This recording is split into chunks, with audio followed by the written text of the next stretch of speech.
যারা আল্লাহ রাব্বুল আলামিন নাফরমানি এখনো করতেছো, আজকে সকাল থেকে এই পর্যন্ত করে আসছো, সকলেই তোমরা কি খেয়াল করো, তোমরা এটা বুঝো তোমাদেরকে আল্লাহ রাব্বুল আলামিন কেন পাঠাইছে দুনিয়ার মধ্যে কেন আসছে।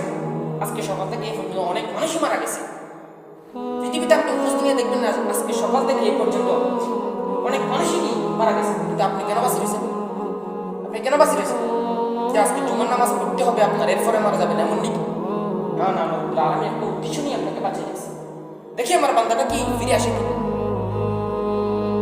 পৃথিবীর যতগুলো নাফির দোকান আছে, প্রত্যেকটা নাফির দোকানের মধ্যে দাড়ি শেভ করা হয় কি হয় না? দাড়ি শেভ করা হয়, সেখানে আল্লাহ রাব্বুল আলামিনের সরাসরি নাফরমানি করা হয়।